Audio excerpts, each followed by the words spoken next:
Bon, je fais le cours dans une voiture, mais c'est pas grave.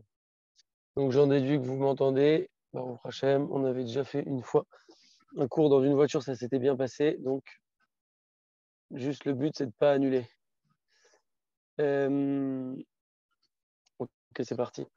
Alors bonjour à tous, on se retrouve pour notre cours numéro 58, Baruch Hashem. Ce soir, le sujet, c'est la Gdusha des livres de Kodesh, donc la Gdusha des Sifrei Kodesh, que ce soit des livres imprimés, que ce soit. On va avoir pas mal de sujets. Le cours, il va être assez court ce soir. Et on va après compléter avec quelques petites halakhot s'il reste un peu de temps pour pas enlever du temps de l'étude. Donc, on démarre. Kiavod vekedushat asfarim. Donc, l'honneur, le respect et la sainteté des livres. Yeshiva besafsal im sifre kodesh. Donc, le fait de s'asseoir sur un banc avec des livres, des livres saints. Assour la chevet al-safsal chez Mouna Khalav Sefer Torah. On n'a pas le droit de s'asseoir sur un banc sur lequel est posé un Sefer Torah. On parle ici d'un véritable Sefer Torah. Oulam, cependant, Moutar la chevet al-safsal chez Alav Sifre Kodesh. Il est permis de s'asseoir sur un banc sur lequel il y a des livres de Kodesh, donc des livres saints. Donc en fait, ici, on fait une différence entre un Sefer Torah véritable et des livres imprimés. On va détailler un petit peu. À Tosafot va Mordechi Paskou qui est Rabbi Yochanan. Donc les Tosafot et les Mordechi, ils ont tranché comme Rabbi Yochanan. Chez Moutar la Shevet al-Safsal, chez Mouna Khalav Sefer Torah. Eux, ils nous disent qu'il est permis de s'asseoir sur un banc sur lequel est posé un Sefer Torah.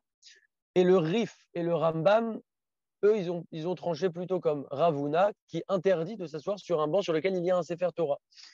Et également, le Shulchan Aruch a tranché comme ça, et donc c'est pour ça qu'on retient cet avis qu'il est interdit de s'asseoir sur un banc sur lequel il y a un Sefer Torah. Veimoutar la Shevet al-Safsal, chez Mounachim Alav, Cher Sifre Kodesh. Maintenant, concernant le fait de s'asseoir sur un banc sur lequel est posé ou sont posés d'autres livres saints, donc pas un Sefer Torah, mais d'autres livres, Rabbeinu Manoach Katav, chez Tov le Achmir. Rabbeinu Manoach, lui, il nous dit que c'est bien de se montrer rigoureux, d'éviter. Achlo Asur Minadin, mais ce n'est pas interdit, selon la stricte loi, de s'asseoir sur un banc sur lequel il y a des livres imprimés, du moment que ce n'est pas un Sefer Torah à proprement parler. Rabbeinu Meshulam Yechmir Bebaït Leanicho Aldavar Gavoa Kol Shehu. Lui, Rabbeinu Meshulam, il avait l'habitude de toujours mettre toujours un petit peu en hauteur, au moins un minimum en hauteur, les livres. Vekel Bemet Midrash, dans le Bet Midrash, il était plus souple, ça le dérangeait moins, parce qu'il y a forcément plus de livres qui tournent et qui circulent. C'est un endroit pour étudier. Ou puisque Tosafot Itirou et les Tosafot, ils ont permis. Vechen Paskou à Ritbaz, le Ritbaz aussi, il a tranché comme ça, et le Shulchan Aruch, et également les Acharonim. Et particulièrement aujourd'hui, où les livres qu'on a ne sont pas des livres qui sont écrits à la main. Avant, les livres étaient écrits à la main, mais aujourd'hui, ils sont imprimés, donc ils ont entre guillemets encore moins de Gdusha. Alors, Gdusha, en tout cas, elle est plus légère. Par contre, les Ashkenazim, eux, ils sont marmirim de ne pas s'asseoir sur un banc sur lequel est posé un livre. Euh, Par contre, si les livres, donc on parle ici d'un livre, même un livre imprimé, donc les Ashkenazim eux sont plus rigoureux. Par contre, si on met ce livre sur quelque chose qui va surélever, ne serait-ce qu'un petit peu le livre, par exemple, je suis assis sur un banc et il y a un verre qui est posé et j'ai le livre dessus, par exemple, alors euh, ce sera permis. Donc en gros, la règle à retenir pour les Sfaradim, pour tout le monde, on n'a pas le droit de s'asseoir sur un banc sur lequel on va poser un Sefer Torah en même temps. Par contre, pour des livres imprimés, pour les Sfaradim, c'est permis. Il vaut mieux éviter de se montrer rigoureux, mais selon le strict din, c'est permis. Et pour les Ashkenazim, eux, euh, euh, ils ne permettent pas, même si ce sont des livres qui sont imprimés. Maintenant, qu'en est-il d'un banc qui est. Je vais juste voir les commentaires parce que je pense que vous m'entendez, hein, mais comme je suis sur le téléphone, c'est un peu catastrophique. Mais tout le monde entend bien. Est-ce qu'on peut me refaire peut-être un pouce ou pour être sûr que tout est OK? Moshe, il vient de se connecter. Est-ce que Moshe, si tu m'entends, tu peux me faire un pouce pour être sûr que je parle pas dans le vent parce que je suis sur mon téléphone et c'est exceptionnel. Ok, merci. Moshe, comme tu viens d'arriver, on a dit que pour les Sfaradim, on n'a pas le droit de s'asseoir sur un banc sur lequel il y a un Sefer Torah. Par contre, on a le droit de s'asseoir sur un banc sur lequel il y a des livres imprimés. Les livres, il n'y a aucun problème parce que les livres imprimés ont moins de Kedusha. Ok, donc maintenant, qu'en est-il d'un banc qui est séparé, donc pas directement en un seul banc, mais qui est séparé. Donc les assises sont séparées. Par exemple, comment ça peut être séparé? Ça peut être séparé par un accoudoir. Ça peut également être séparé parce que le banc est constitué lui-même de plusieurs sièges. C'est des choses qui sont classiques dans les synagogues. Alors là, même selon les Ashkénazim, parce qu'on a dit qu'ils se montraient de base plus rigoureux, même pour les livres imprimés, ils évitent de s'asseoir s'il y a des livres imprimés. Alors même pour les Ashkénazim, si le banc il est séparé, alors là, il n'y a même plus de question et ils peuvent s'asseoir sur une chaise. Si sur la chaise à côté, il y a une séparation et que sur la chaise à côté, il y a des livres, là, il n'y a aucun problème pour personne, même pour les Ashkénazim. Très bien. Maintenant, des autres cas qui arrivent souvent. Shimouch Besfarim, donc l'utilisation des livres, qu'en est-il? Tival sait faire. Donc, si on veut maintenant écrire sur un livre saint, Moutar Lirtov, Ridouché Torah, Al-Dapim, Amunachim, Al-Sefer, Patois. On a le droit de prendre un livre ouvert et de poser dessus des feuilles et d'écrire sur nos feuilles, de se servir en fait du livre comme appui et de poser nos feuilles dessus et écrire dessus des Ridouché Torah, il n'y a aucun problème. Maintenant, même sur le livre lui-même, par exemple sur les côtés, les côtés des colonnes, on peut aussi prendre un stylo et écrire dessus des choses de Torah, bien entendu, hein, on ne va pas s'en servir comme post-it, mais si c'est des choses de Torah, il n'y a aucun problème. Et même avec un stylo, il faut écrire avec un crayon, tout ça, il n'y a aucun problème avec un stylo. Un autre cas qui arrive aussi souvent, Anachat Niar Besefer. On voit des fois qu'on met des feuilles dans des livres. Moutar le Niar Daf Niar, Omar Atafa Betor Besefer. On a le droit de mettre une page, une feuille de papier ou une enveloppe dans un livre qui est chez Yishamesh, Kesimaneal et Ayen Bol et Acharzman. Dans quel cas on a le droit de faire ça si on veut s'en servir en tant que marque-page pour s'en servir plus tard. Admettons, on veut retrouver la page, j'ai le droit de prendre une feuille de papier, j'ai le droit de prendre une enveloppe et la glisser dedans parce que mon but, c'est ultérieurement de rouvrir à la bonne page et donc pour pouvoir étudier ce livre. Aval le yanir niarot au tichou bemataral et chomra besefer. Par contre, si maintenant on veut mettre des papiers ou des mouchoirs pour les garder dans le livre, pour leur utilisation eux-mêmes à ces mouchoirs, là, on n'aura pas le droit. Ou même comme Tchorer, il y a Chol Anirham, Ben Akrira les Sefer. Si maintenant il a absolument besoin, le monsieur, de ranger son mouchoir propre, hein, bien entendu, alors il pourra le mettre, mais c'est pas top, vous l'avez compris, il pourra quand même le mettre, mais au tout début du livre, entre la couverture et le début du livre. Mais on ne peut pas mettre comme ça des mouchoirs au milieu du livre. Par contre, si maintenant le but c'est uniquement de mettre un petit papier pour s'en servir comme marque-page, donc pour pouvoir étudier ultérieurement, là il n'y a aucun problème. Mais pas pour ranger des choses en fait dans le livre. Le livre n'est pas une commode ou une armoire. Ok. Seharot Azaken Bessefer. Des fois on voit des livres où on trouve des petits poils mignons de barbe. Qu'en est-il? L'onachon klal leaniach et Seharot Azakan anit lachot betor hasfarim. Il n'est pas juste du tout, donc pas du tout convenable de mettre des poils de barbe qui se sont détachés dans les livres. Mishum Bizayon Sifre Kodesh, à cause du mépris qu'on va entraîner au livre saint. Parce que c'est pas un cavode de mettre des poils de barbe dans des livres. Uma Gam chez les Achazman Nitkalim Anashim Pesearot, Elou, Belomdam Sfarim. Et aussi le deuxième problème, c'est que plus tard, quelqu'un va ouvrir ce livre, il va trouver mes poils de barbe, c'est pas sa barbe, donc forcément ça va le dégoûter. Lui vient pour étudier la Torah, il ouvre un livre et il trouve des poils de barbe. Donc c'est pas correct pour cette personne, ça va le dégoûter. Et c'est un vrai problème de faire ça. Ça, c'est une idée qu'on a de manière générale. Tout ce qu'on va pouvoir faire qui va entraîner le dégoût de certaines personnes est un véritable problème. C'est pas simplement un manque de politesse ou voilà, souvent on a la flemme, donc on se dit bon, ça va, personne ne saura que c'est moi, etc. Comme on l'avait vu quand on avait parlé, aucun rapport, mais quand on avait fait le cours sur Achayatzar, cours numéro 5, on avait parlé des gens qui laissent, enfin les gens, ça peut être nous hein, des fois, c'était nous, on va dire, qui peuvent laisser un toilette sale parfois. Bien sûr, c'est pas le toilette de chez nous, parce que le toilette de chez nous, on y fait attention en général. Mais même un toilette, par exemple, dans une sina ou même dans un restaurant ou peu importe, de laisser un toilette sale, c'est un issour hamour, c'est un vrai interdit parce qu'il y a une personne qui va venir après et on lui cause un dégoût et c'est un vrai problème. Donc, il faut faire attention à ces notions-là de manière générale. Et donc, ici, le cas se présente avec quelqu'un qui va laisser ranger ses poils de barbe pour pas les mettre par terre ou autre, tu vas les mettre dans le livre. Et donc, ça va dégoûter la personne qui va venir plus tard et donc, c'est un problème. Katav Sefer Torah Lishma, on écrit dans ce Sefer Torah Lishma, il faut mettre en garde les personnes qui ont l'habitude d'agir ainsi, de ranger leurs poils de barbe dans des livres, puisqu'il est évident qu'il ne convient pas d'agir ainsi. Nos sages ont dit dans la Maseret Chagiga, sur un pasouk, donc ils expliquent là-bas dans la Maseret Chagiga, ils expliquent un pasouk dans Kohelet, un pasouk qui dit qui est kol maraase, Elokim yavi bemishpat al kol ne'elam.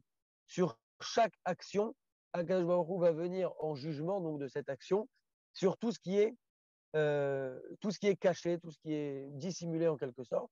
Et la Gemara, elle demande c'est quoi al kol ne'elam, de quoi on parle quand on dit sur tout ce qui est dissimulé. Alors Rav, il dit là-bas dans la Gemara, il dit Ze aoreg kina bifne chavero venimas ba. Donc celui qui dissimulé ou disparu. C'est celui qui va tuer, par exemple, un pou, une puce, enfin, un petit insecte comme ça devant son ami et ça va le dégoûter. Parce qu'en fait, il va pas forcément le voir tuer cet insecte, mais lui, après, il va venir, il va voir l'insecte, ça va le dégoûter. Et donc, c'est un problème. Un autre exemple qui dit Rav, de quoi il s'agit quand on dit ça, que c'est un problème et que Akadosh Baruch Hu, il va venir juger ces actions-là. Il donne l'exemple de quelqu'un qui va cracher devant son ami et qui va devant lui en fait. Donc l'autre il va voir le crachat comme ça et il va être dégoûté pareil. Donc c'est toujours la même notion.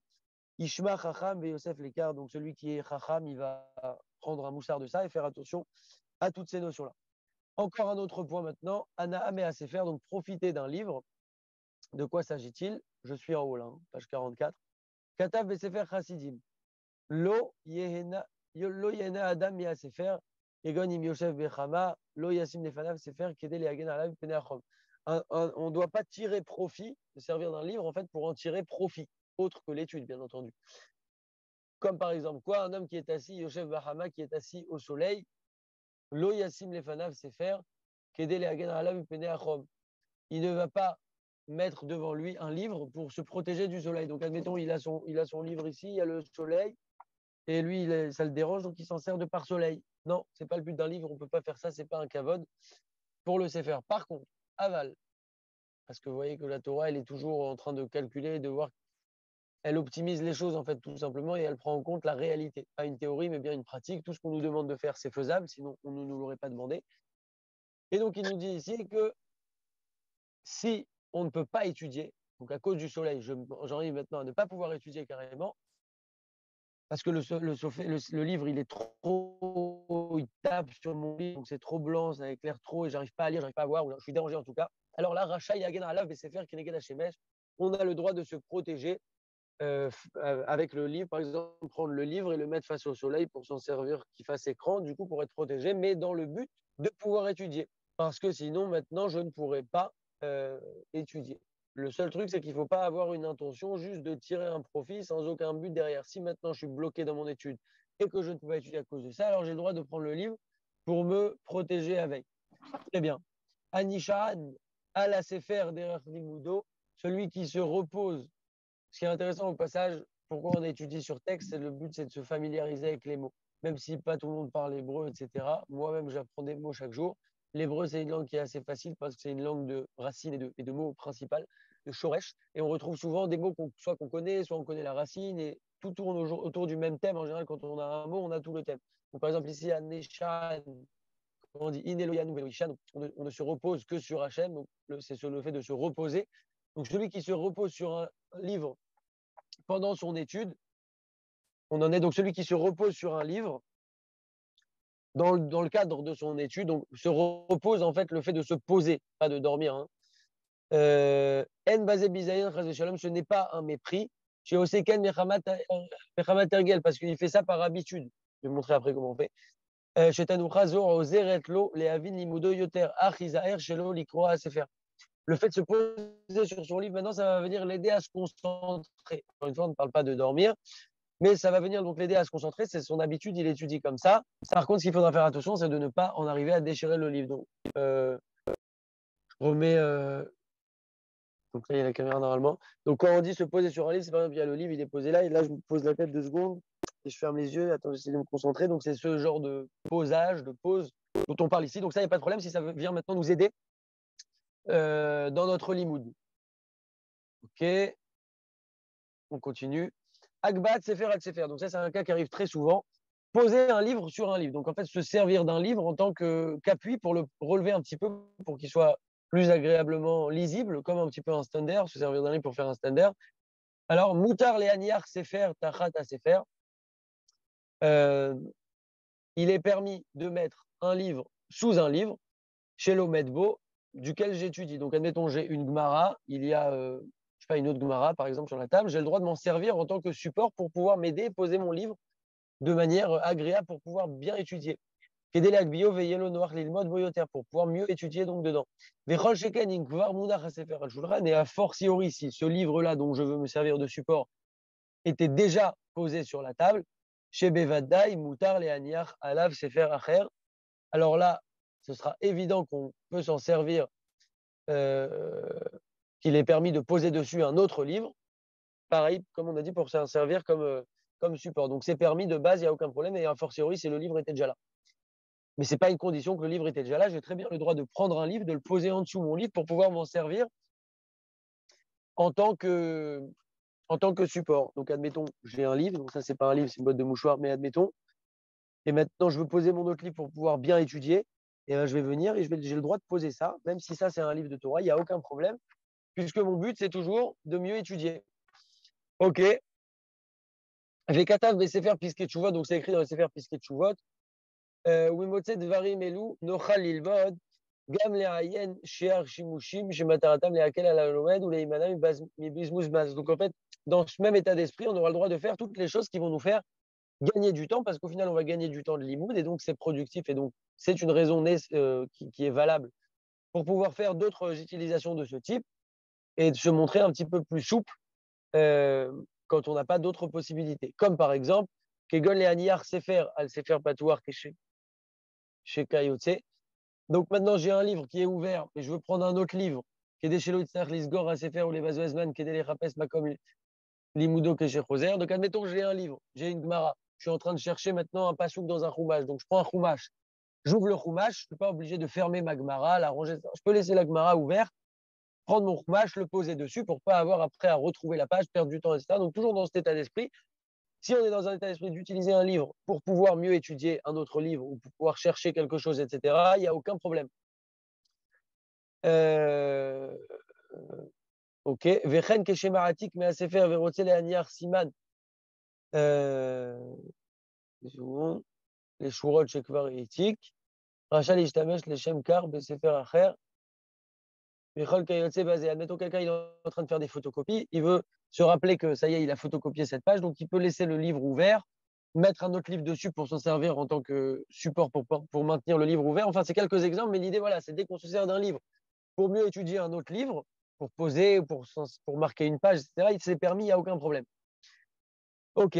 Shmirat Asfarim, donc concernant le fait de garder des livres. Donc, comment on va garder, conserver des livres? Raoui Venachon Meod, Lichor et Asfarim Veasidurim chez Bevet Knesset. Donc, il est bon, il est convenable de bien recouvrir les livres qui sont à la synagogue. Donc, souvent, on voit soit des petites pochettes en plastique comme des marques, comment ça s'appelle? Des couvre-cahiers, je crois, on disait à l'école. Bon, des protections comme ça en plastique. Ou alors, souvent, ce qu'on voit, c'est un genre de scotch noir qui est sur la tranche du livre, parce que c'est l'endroit qui va s'abîmer souvent. Donc, c'est bien en fait de faire attention à ça. Il y a même des gens qui sont spécialisés là-dedans. Moi j'en connais même personnellement. Si vous voulez refaire des livres personnels ou si vous voulez refaire les livres de votre Sina, je connais quelqu'un en Israël.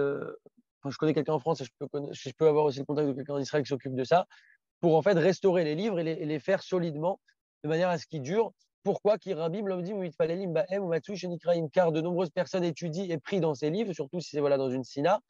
Et donc c'est fréquent qu'ils vont venir se déchirer et s'abîmer. Et c'est un manque de respect pour ce livre, c'est pas de leur cavode. Donc c'est bien de faire attention à ces choses-là. Donc pourquoi pas aussi penser à rénover les livres de sa Sina ou les livres de chez soi. Essayer toujours si le livre s'abîme, de remettre du scotch pour qu'il soit dans un état respectueux. Ok, Sirtinok Bessifria. Donc si maintenant on a un pot dans lequel un enfant fait ses besoins, assure la tête Sir Sheltinok chez Yaraset Sorkav, Becheder chez Sifri Kodesh Sham.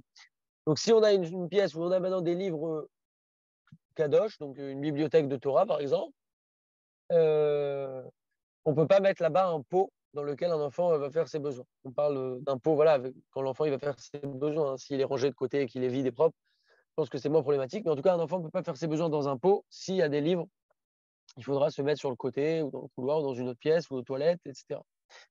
Très bien. Euh, 2 secondes.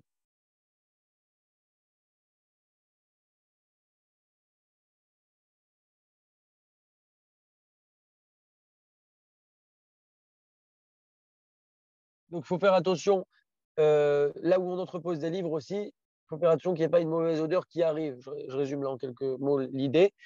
Mais il faut faire attention si par exemple on a des livres qui sont à côté d'un toilette ou qu'il va y avoir une odeur forte. Il ne faut pas que l'odeur, en fait, l'idée c'est que l'odeur ne soit pas en contact des livres. Donc si par exemple quelqu'un il a son toilette collée à la bibliothèque, c'est un problème. Il vaut mieux mettre la bibliothèque dans un endroit où on sait que l'endroit sera assez respectueux, assez propre et qu'il sentira bon ou du moins qu'il ne sentira pas mauvais. Anachat Sefer al-Gaber Chumash. Donc vous voyez, on apprend pas mal de Chidushim. C'est le but de ce cours, c'est d'agir concrètement. Donc soit on apprend des choses qu'on ne faisait pas et qu'on va faire, soit on apprend des choses qu'on faisait qu'il ne faut pas faire, etc. Ou soit des croyances erronées, comme ça arrive souvent. Comme par exemple, voilà,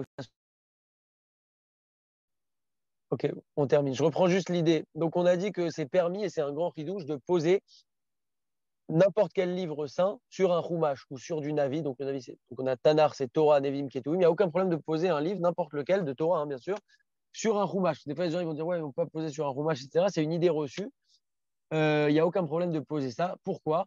Parce que tout ce qu'ils ont dit, en fait, nos sages, ils nous ont dit dans la Gemara Megillah, et on va terminer sur ça. Donc, on sait que la Torah, elle a une valeur plus importante, entre guillemets, que le Navi et les Ktuvim, donc Torah, Nevim, Ketuvim. Donc, la Torah, c'est le plus important. Donc, on ne peut pas mettre du Navi ou des Ktuvim, du Nevim ou des Ktuvim sur des Chumash. Ça, c'est ce que nous dit la Gemara dans Megillah.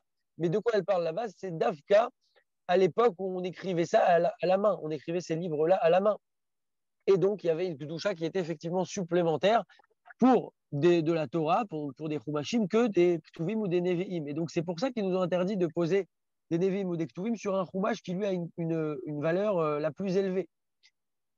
Mais aujourd'hui, tout est imprimé. Je traduis directement pour continuer le timing. Tout est imprimé. Et donc, c'est Maaseh Kof Be'alma. Donc, c'est un peu une bêtise, une erreur de croire que le Chumash imprimé a une valeur plus grande que le Nevim imprimé, puisque tout est imprimé. Il n'y a plus vraiment cette Kedusha-là initiale. Euh, et donc, il est permis de poser l'un sur l'autre. Très bien. Il va devoir me voir, cher et pas shoot, ça son Gam Sefer Torah. Ve'av shatanar yesh bo gam Torah, gam nevim b'ktuvim. Bechol zot kadosh Sefer Torah, shenirtav b'ktav yad, ke'alacha leshem kedushat Sefer Torah, en lait à la colle. Très bien. On a également le droit de poser des Sfarim, des Acharonim, donc les décisionnaires des dernières générations, hein, jusqu'à aujourd'hui, sur des Sfarim de Rishonim. Les décisionnaires, c'est les Rishonim, c'est les commentateurs et les décisionnaires de l'époque médiévale, donc qui sont avant eux, donc sont entendu plus importants. Il n'y a aucun problème de poser des livres de Acharonim sur des livres de Rishonim.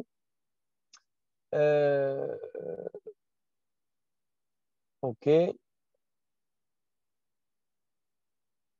Donc en fait, toute cette idée-là qu'on nous demande de base, qu'il y avait un ordre dans le fait de poser les livres, c'était quand ils étaient à l'époque sur des parchemins, où là, il y avait une certaine Kedusha. Mais aujourd'hui, la Kedusha, elle est plutôt générale. Il n'y a pas vraiment de ça, c'est plus Kadosh, le Chumash imprimé est plus Kadosh que la vie, etc. Non, non, il n'y a pas ça, tout est imprimé.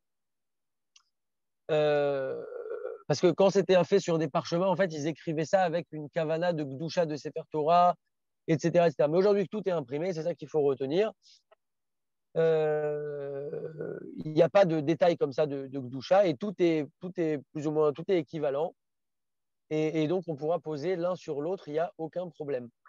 Et il n'y a aucune différence là-dedans dès lors que c'est imprimé entre de la Torah chez Birtav, donc du Tanakh, Torah, Nevim, Ketuvim, et de la Torah chez BLP, comme de la Mishnah, de la Gemara, et on pourra poser l'un sur l'autre, il n'y a aucun problème. Donc voilà, c'est ça la règle qu'il faut retenir. Donc je peux poser une Gemara sur un Chumash, je peux poser une Mishnah sur une Gemara, je peux poser une Mishnah sur un Chumash, etc., etc., etc. Pour terminer, Toran Sfarim, on est dans le dernier paragraphe en bas, Ben Yeshivat Akdosha, donc celui il y a des Toranout, donc des Toranout, c'est des tâches qui tournent comme ça, en fait, j'ai oublié le terme exact. Donc, c'est quand lui, il est responsable le lundi, lui, il est responsable le mardi, etc., etc. Donc lui, ceux qui doivent ramasser comme ça les livres dans les yeshivot, à chaque fois ils se répartissent. Donc lui il ramasse tel jour, lui il ramasse tel jour, etc. Donc dans la ou même dans une synagogue, hein, pas que dans les yeshivot. Celui qui ramasse les livres après l'étude, par exemple, il lui est permis, l'Echatrila, de ramasser tous les livres ensemble directement et il ne va pas aller se déranger, se casser la tête à essayer d'abord de prendre les livres, les Siduri, mais après les Rumashim, mais après la Gemara, etc., etc. Non, il n'y a aucun problème. On peut lui donner des Chumash, on peut lui donner la Gemara, il peut tout ramasser d'un coup si c'est plus simple pour lui. Et ça va lui permettre de ne pas faire un bitul Torah, parce qu'il doit commencer à prendre d'abord ça et après ça, au final, il va perdre du temps d'étude. C'est un peu comme on avait dit, on peut, toutes les choses qui vont nous faire gagner du temps, on a le droit d'utiliser un autre livre pour poser sur un livre, pour maintenir la page ouverte, pour surélever, etc. Dès lors que c'est dans le but toujours de ne pas perdre du temps et d'étudier la Torah, alors il n'y a aucun problème. Donc lui qui ramasse les livres, il pourra également, sans aucun problème, prendre tout d'un coup, sans se casser la tête à faire un ordre. Et c'est permis aussi pour tout un chacun, pour n'importe quelle personne, on peut poser les livres imprimés dans l'ordre qu'on souhaite, il n'y a aucun problème. Donc voilà, on a appris pas mal de choses euh, concrètes. Dites-moi. La semaine prochaine, ça sera un nouveau sujet. Je ne l'ai pas encore préparé, donc je ne sais plus ce que c'est. Le livre, il est chez moi, il est en Israël, je ne suis pas encore rentré, je rentre demain, donc je vous dirai le sujet la semaine prochaine. Voilà, donc là, c'était un petit sujet, mais assez intéressant avec pas mal de cas concrets. Voilà, s'il y a des questions, vous pouvez activer les micros.